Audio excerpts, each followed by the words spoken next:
Hey everyone, Bob the Canadian again, here for another attempt at a strategy video, and hopefully doing less vocal takes again this time. So before I get into the shadow strategies, I'm going to be using the word efficiently or efficiency a fair amount. And what I mean when I say efficiently is that obviously the point of the game is to win before your opponent does, right? So you want to get to, like if you're the shadow player, which we're assuming we are for this, you want to get up to 10 points before, the Free People's player can dunk the ring.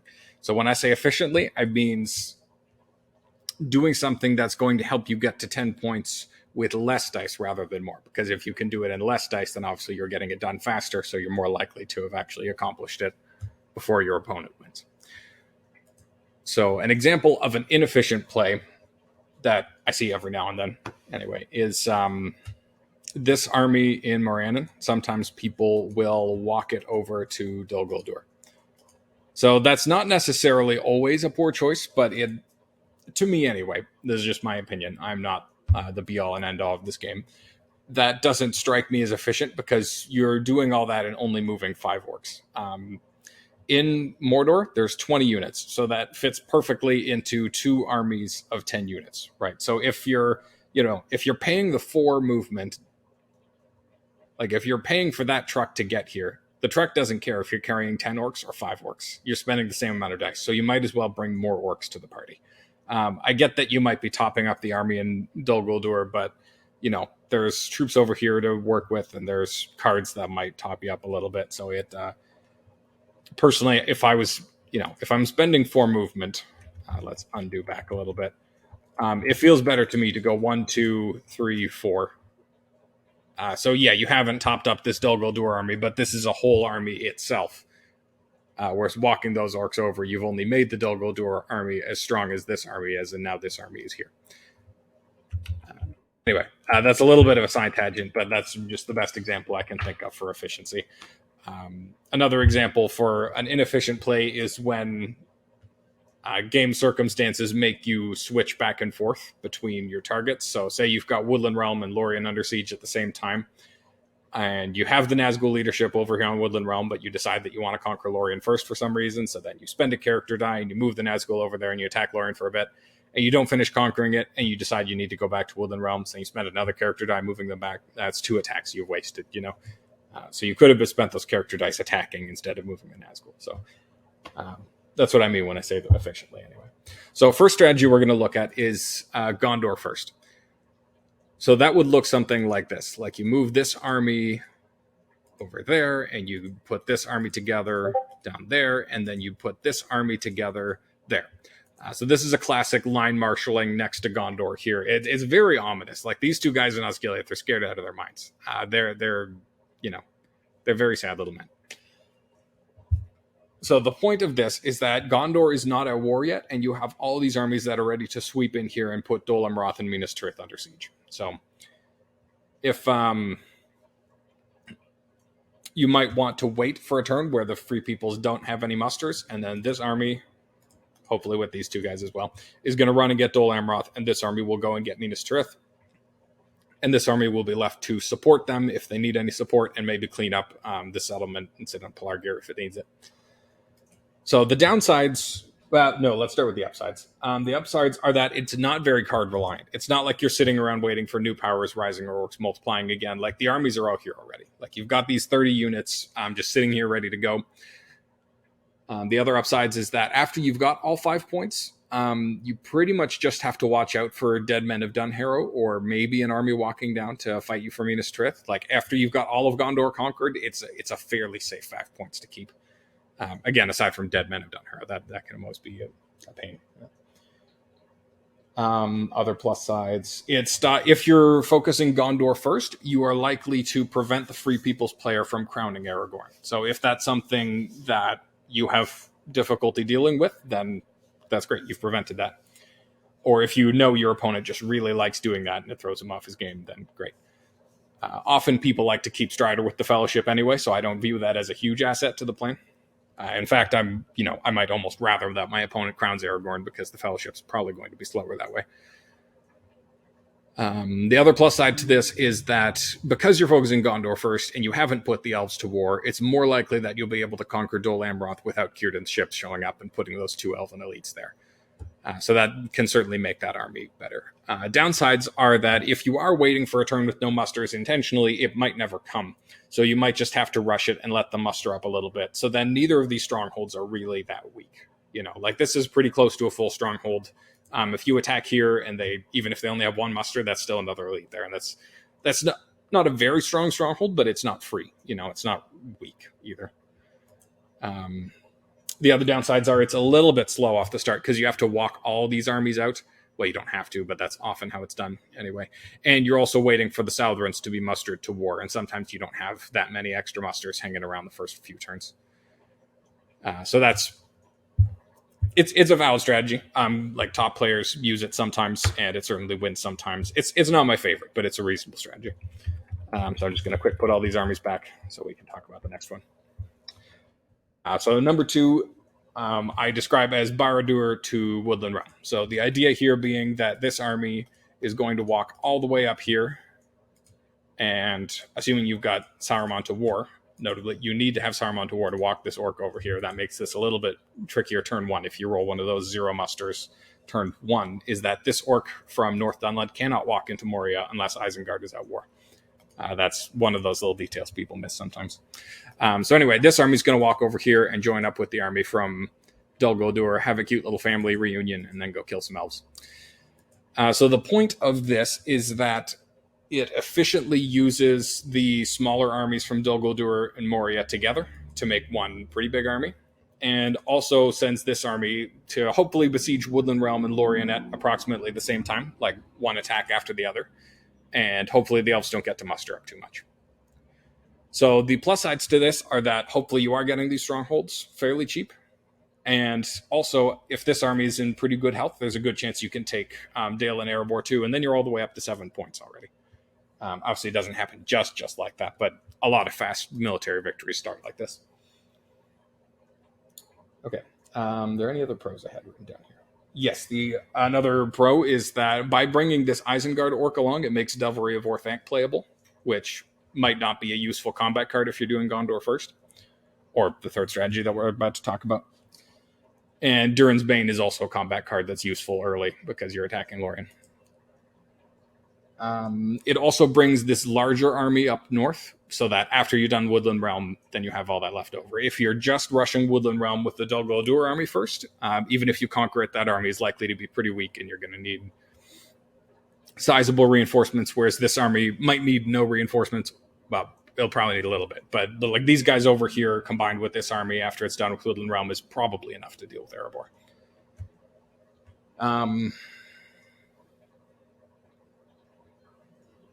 Okay, so downsides to this is that it's pretty obvious what you're doing. Like, as soon as this army steps from Dagorlad to No Man Lands, you're pretty committed at that point. It could still zig over to Lorien, but, well, especially if this army's already walked over here, then you already know for sure that they're not going to Lorien.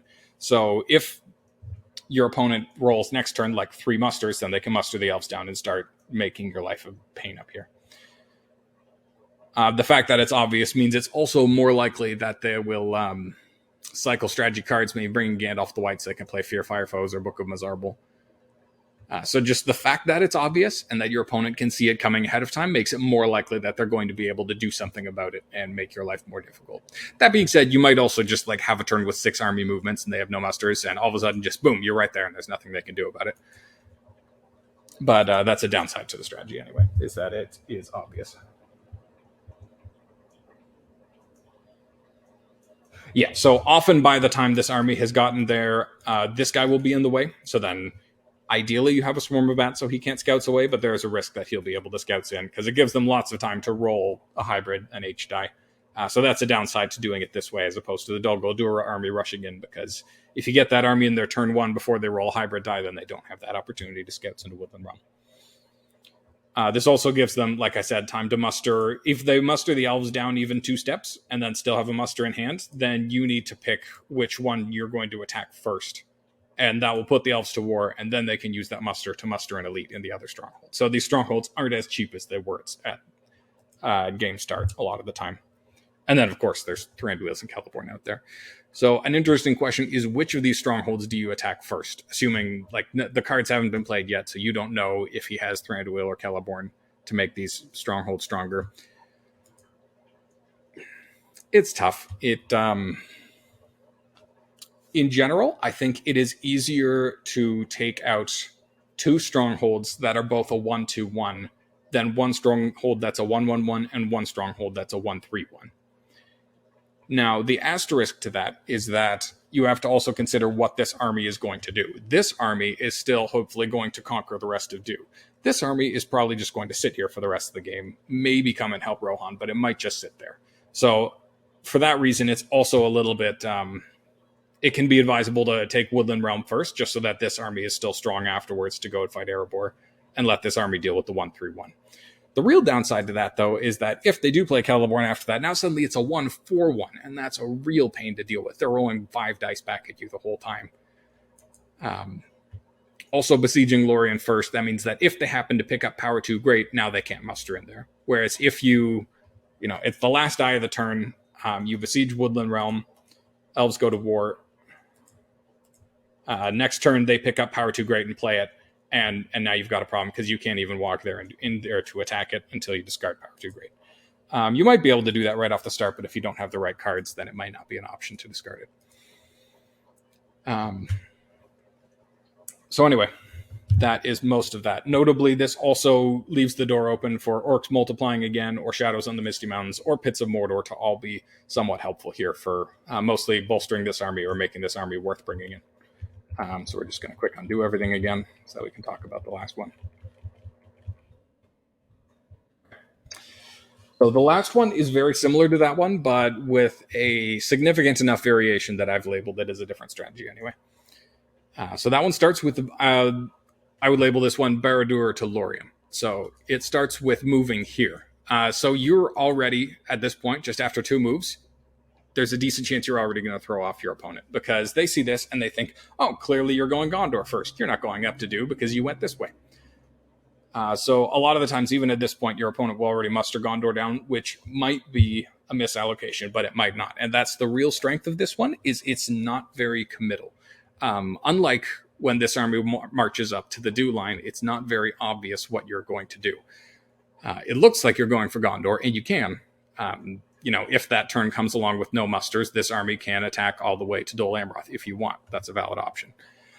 Or you can run around and get Minas Tirith if you feel like it. Or if they've rolled a lack of hybrid dice, you can go and get Helm's Deep if you like it.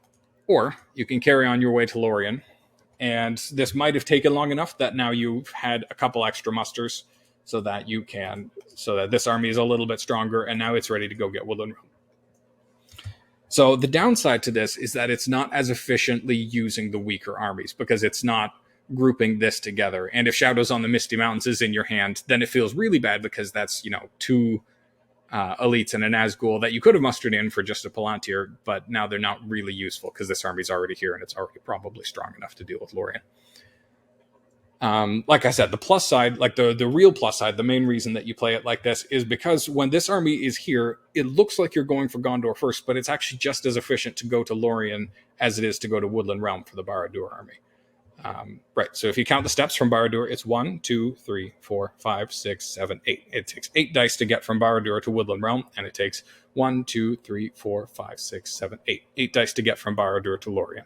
So it's the same movement invested to get that army to an important siege, as opposed... and it's the same for the Dol Guldur army to get to either one of these. It's 3 movement away.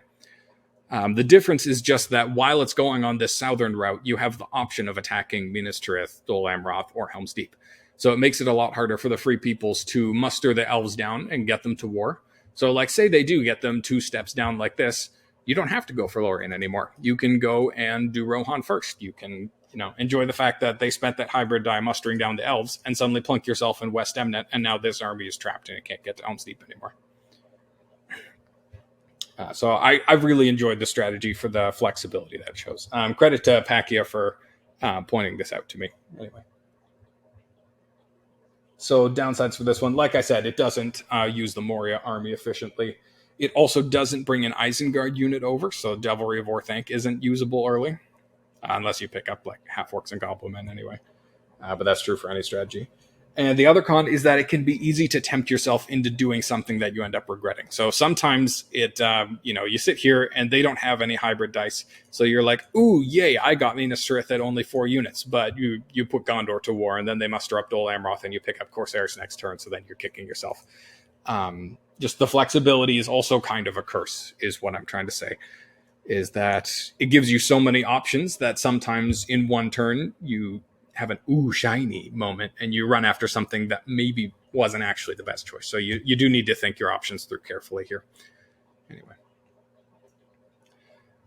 Okay, so I would also like to address one starting strategy that didn't come up at all. Not didn't come up at all, but that I didn't list as one of the main ones because I don't think it's a great way to always start the game. It can be, but some people might like to start with Rohan first. I certainly did as a newer player anyway, because look, it's right there. Go get it. The reason that I wouldn't recommend it personally is that if Saruman is hanging around and Gandalf the White shows up in his usual hidey hole of Fangorn, the end cards make it pretty dangerous to walk out. If you leave Saruman undefended, the Free Peoples can play an end card and kill Saruman. And that's not the end of the world. Like in my other video, I said, losing a die isn't all important. Like it doesn't lose the game immediately. But if it's turn 2, it's pretty crippling. So that's why I personally don't like to start with Rohan. Because not only because the end cards might kill Saruman, but say, it's turn 2. You've done a little bit of mustering. You mustered with the Voice of Saruman twice, and you've got 5 elites here. And they have rolled 0 hybrid dice again. So you're like, yes, I get a cheap Helm's Deep. You attack. You kill one of these guys. They retreat. Rohan is down a step. I'd say you're doing this even before Gandalf the White has shown up.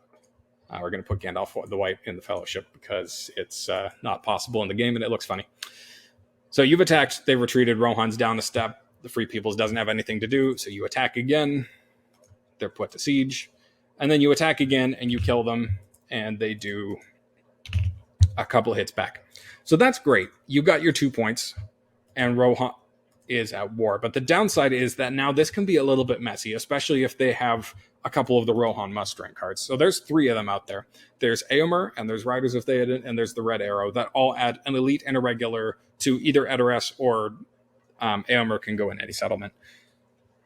So it also kind of requires you to finish cleaning them up right now because this, there's 4 settlements all packed together here. So there's a lot of mustering opportunities for Rohan. So it kind of demands all of your attention right now.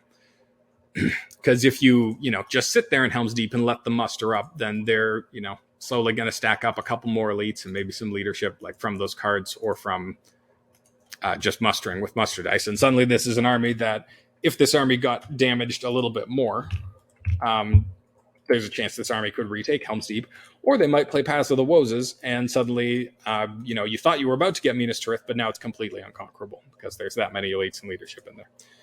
So that's why personally I don't like Rohan first. I really like Rohan last so that I can empty Isengard and go ahead kill Saruman. I don't care. It's the end of the game. I just need these 2 points.